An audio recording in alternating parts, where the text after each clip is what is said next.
okukikola naye ekyobuzadde kirina okudda nti ono mubi naye ye wange. Abalungi si babo. Actually n'abalungi basobola okuba nga bapretendinga olw'ebyo bye bakwagalako. Ntegeerekese. Muli kuno social media ereme kutudraivinga tuddeyo mulamu obwa bulijjo. Kyabadde kyansonyi nnyo, kyabugwagwa nnyo maama okujja mu kaseera ng'omwana alina olutalo wakati we n'omusajja gwe yayawukana naye gwe n'osigala ng'okolagana naye. Abaganda tebaali basiru kugunjaawo buko. Nti obuko buno bulina ensonga ze bumala n'ebyo bikwewaza ng'omuzadde ne famire eno ekuzeemu obuzi. Omukola baakwana muwala wo n'amwambula n'amugyamu akawale. Obuko buno okuteekawo distance wakati wa Nazaala n'omwana kikulu nnyo. Ate bagamba nti Mirembe maama yamuyita bwe yali aggulawo egundi lye. Kati kankubuulire oba yamuyita oba teyamuyita ekyo tetujja kukigendamu. Oba yajja oba teyajja naye tewaabaddewo nsonga lwaki ogenda woono ng'okimanyi nti twayawukana. Kati bw'otunuulira kya maama naye n'abafamire yennyini ne bano bennyini be baze balaga bizinensi ya bedding nti efuna kiralu. Kino ekiwala ekito ekyali kikola ewa Mirembe. Ekyo singa Mirembe teyavaayo osanga wandibadde awo sigaalo. Lwaki weetaba mu katemba? Eri video bamuwahaaga eyinza okuba enkadde. Naye eziri recent nga baleesa asaba mbuuza omuko. Amanya amagezi nabaddeko ne Honorable Nammere naga nti abantu abamu amagezi bwe baba tebamuzaala nage ate nga teyagasoma tulina okugunjaawo enkola ey'okugakupampingamu. Kati oyo omuvubuka ekimutawaanya omukulu nsaalwa nti gukulu omuto yayina ssente. Omuvubuka eyo enswalwa mu famire ffenna ze tulimu mweri. Obujja n'obutaagaliza famire ekwagala naye tekwagaliza. Ogamba muganda wa Mirembe oliddeewo. Okitegedde kati ddeewo kiki ekikutwa ekikuleeta mu ntalo zino? Gwe ne bw'oba osigadde n'enkolagana ebeere ya simu nti ebyammwe ebyo mubimalirize ne tube tukolagane mu birala. Sikugambye kubeera mulabe w'oli naye weewaze public okulaga nti oyina obukuku ne sister kubanga bino byonna gye biggwera oli agenda kusigala nga sister wo. Byonna gye biggwera mujja kutuuka mu kyalo nga omu afudde maama oba taata nga mulina okwetunuulira. Byonna gye bituuka mulina okweggalira mu nju emu oba mufulumya lumbe oba mukola ki oba muli ku kitanda nga mulinga bafamire. Kati so oyina by'oyina okwedistansingamu obeeremu obwongo. Kyova bannagambye nti entalo mu famire omulabe w'omuntu asooka wano ng'oyiseemu ye famire yo. Ensi esobola okuba nga ekulaba bakulaba balirwana n'abalala. Naye abantu ba famire zaffe babi. Famire ogirina nga mulabe wo atannakwatulira.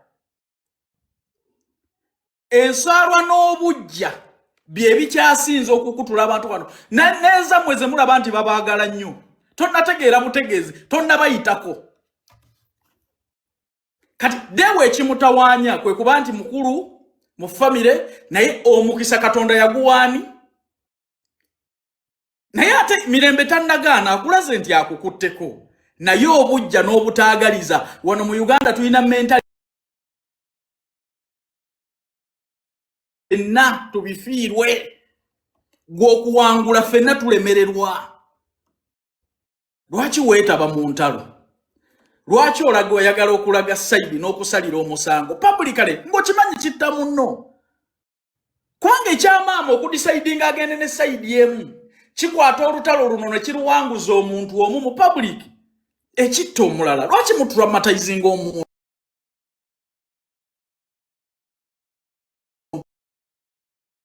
Mutraumatizinga omuntu. Famire oba eno tekkiriziganya naye n'ono tekkiriziganya naye yandibaddemu amagezi ne bamanya nti ono mubi naye ye waffe. Katugumiikirize Katonda obudde ali butuusa tuddemu tukwatagane. Naye nze nkubuulira entalo ezisinga wano ziri mu famire zaffe.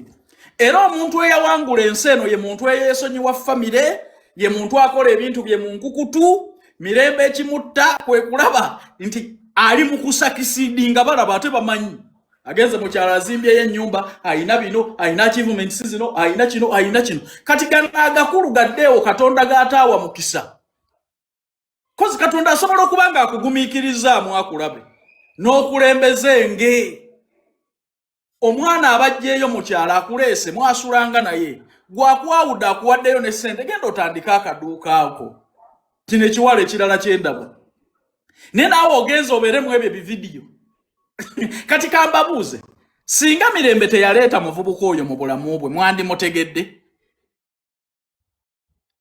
mwaba muleeta mwamumufunira bufunizi kati olaba abasajja ye taata mumulaba mu bino taata tojja kumulaba eno tojja kumulaba eno naye ng'ojja kulaba nga bonna ayogera nabo kati ezo famire ezitaliimu asalawo omukoja atuuka n'okuyingira mu kisenge kya Nazaala bwe zaabika wano ojja kutya kati wabadde osobola okukisuubira nti omuka asobola okuwa Nazaala ageeze zikwata ne kabina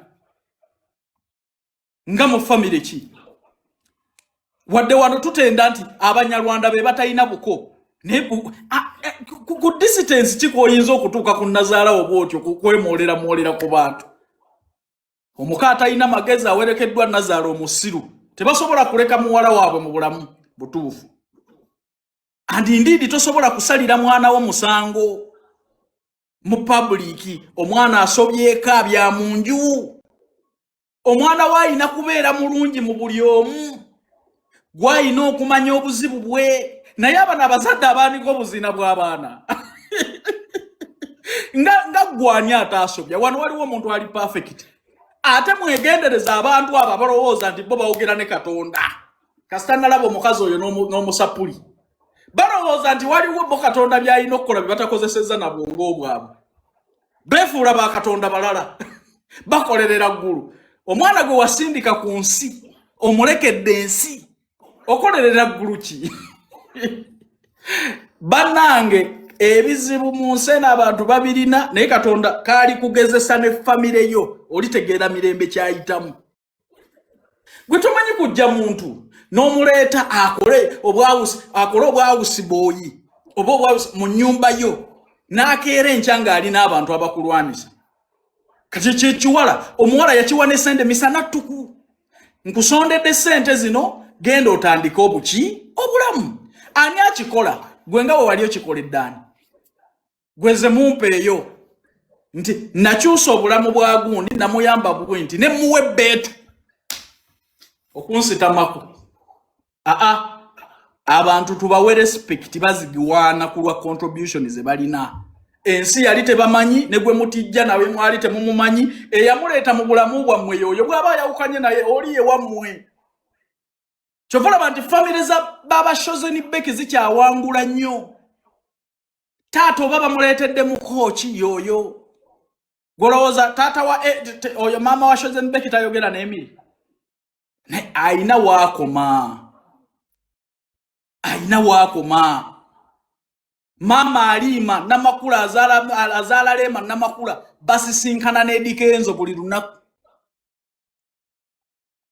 wali omulabyeko mu mikolo gy'Edikenzo wadde we bayimbye nedda naye gwe omanyi olutalo olwali awo so banange tubeeremu amagezi sigambye nti abaana tebasobya abaana basobya naye kwani era asobya ddi era wa ekisembayo omwana nga kkoze eki kyotaakola omwemene ebintu byakusooka kutunula n'otunula omwana akoze eki nti omwana yayenze wane ekyobwenzi oyinza okukigaana omuntu oba oyinza okukifuula ensonga ennyo omwana mubuulirire omwana ategeere kubanga ekyobwenzi ajja kwenda ekyo kikyo ffenna twayenda ne mu bayibuli abaakolagananga ne Katonda baayenda ebikomo bw'ensi omwana ensi ajja kugitomera naye bw'aba amaze okusobya akola atya ogenderire weerijja ne balabawo okulwanagana n'omwana gw'ozaala mwena ekikolimo mukigabanako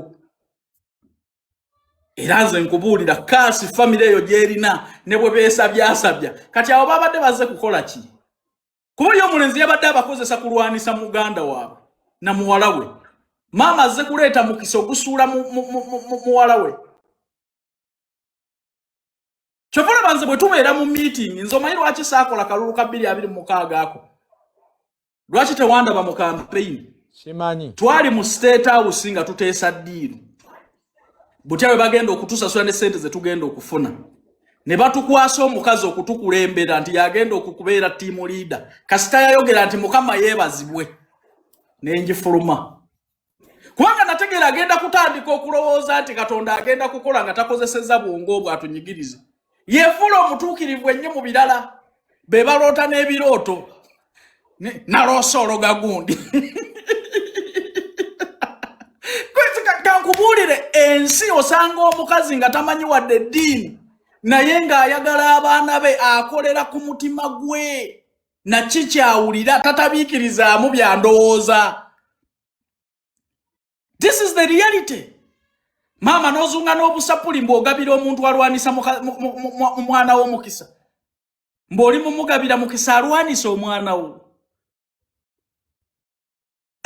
Abantu bazadde abaana abasiyazi wano tebabavuddeemu.